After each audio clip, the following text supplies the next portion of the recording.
کیونکہ مجھے معلوم ہے کہ یہاں پہ میرے اہل سنت بھائی بھی آ رہے ہیں اور میں ان کو بات پیش کر رہا ہوں اور لمحہ فکریہ دے رہا ہوں. کچھ برادران نے کہا کہ ہم آپ کے مدارس سے شیعہ ہو چکے ہیں. بہرحال میں پیش کر رہا ہوں, لمحہ فکریہ ہے. اگر میں غلط کہوں تو آپ مجھ سے دلیل مانگ لیجئے, میں ثابت کرنے کے لیے تیار ہوں. جو بات کہوں گا ذمہ داری سے کہوں گا.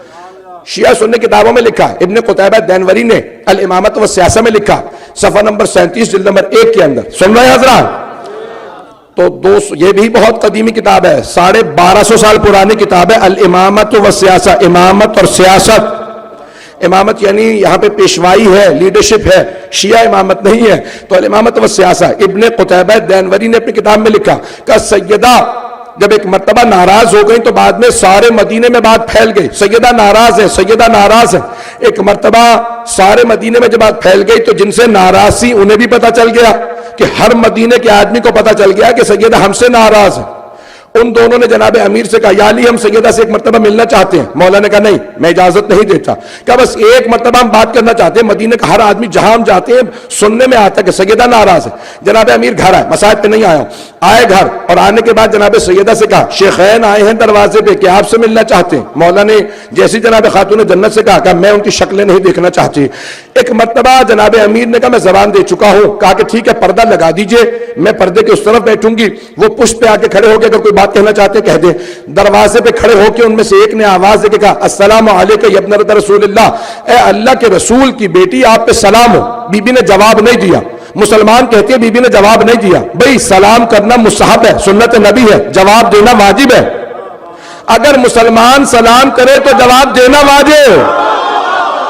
تمام مسلمانوں سے کہو, سروں پہ قرآن رکھ کے کہہ سکتے ہو تو کہو یا سیدہ مسئلہ نہیں جانتی تھی یا آنے والے کو مسلمان نہیں مانتی تھی.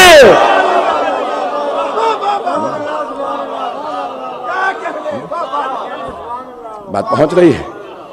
اگر ہے ہمت, اگر ہے کسی مسلمان میں ہمت تو قرآن سر پہ رکھ کے کہے کہ معاذ اللہ سیدہ کو مسئلہ نہیں آتا تھا.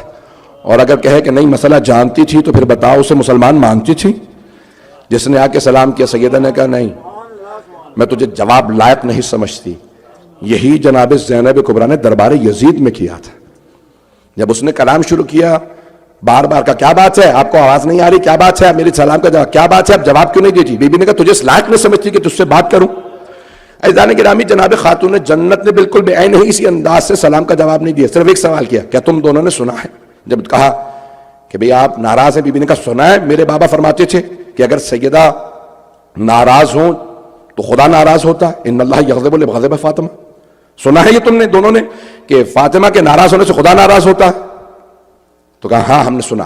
کہا یہ بھی سنا میرے بابا نے فرمایا تھا کہ فاطمہ جو بضعۃ منی یؤذینی ما آذاہا, جو بھی چیز فاطمہ کو اذیت دے وہ مجھے اذیت دیتی, جو مجھے اذیت دے وہ خدا کو, جس نے خدا کو اذیت دی وہی جہنم میں گیا. سنا ہے؟ کہا ہاں ہم نے سنا. بی بی نے کہا خدا کی قسم میں تم دونوں سے ناراض ہوں اور مرنے کے بعد سب سے پہلے اپنے بابا کو تم دونوں کا گلہ کروں گی, شکایت کروں گی کہ ان دونوں نے مجھے بہت ستایا, میں نے معاف نہیں کروں گی. عزیزان گرامی یہ خاتون جنت کے الفاظ, میں جانتا ہوں میں نے بہت سخت باتیں کہہ دی ہیں, لیکن عزیزان گرامی یہ خطبہ جہاں سے جناب سیدہ شروع کر رہی ہیں, اگر سنیں گے تو میں آگے بڑھوں گا, اگر کہیں گے تو میں موضوع بدل دیتا ہوں. دل آزادی تو نہیں ہو رہی, کوئی پریشان تو نہیں ہو رہا؟ اگر کہیں گے تو میں آگے بڑھوں, اگر چاہتے ہیں میں آگے بڑھوں تو باواز بلند صلوات.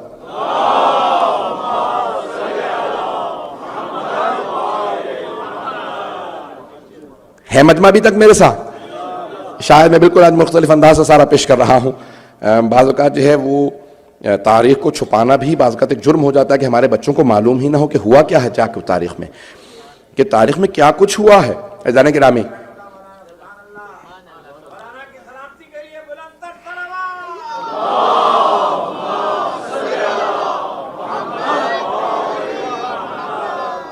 چلتے رہیں گے. عزیزان گرامی اس مقام پہ بہت سے علماء نے لکھا ہے اہل سنت کے کہ دونوں موجود تھے, کیونکہ تو پہلے نے فوراً رونا شروع کیا اور وہ وہاں سے باہر نکل گئے اور کہا کہ مجھے کچھ نہیں چاہیے. سیدہ ناراض ہو گئی. دوسرے نے جا کے کہا کہ لوگوں کو مت بتانا کہ کیا ہوا ہے اور اس معاملے کو یہیں پہ دبا دو اور عورتوں کی باتوں میں مت آنا اور چھوڑ دو اس معاملے کو. کہا کہ نہیں میں یہ نہیں دیکھ سکتا کہ اب سیدہ جو ہے ناراض ہو رہی. کہا کہ چھوڑ دو اس معاملے کو. کہا ٹھیک ہے, ابھی چیزوں کا کیا کریں گے؟ کہا ہمیں سب چیزوں کو اپنے پاس رکھنا ہے. پھر دوبارہ منصوبہ بندی ہونے لگی اور کیا کیا چھیننا ہے اور کس طرح سے معاملات کو آگے بڑھانا ہے. میں سخت جملے کہہ رہا ہوں میں جانتا ہوں، لیکن میں تاریخ پیش کرنے پہ مجبور ہوں.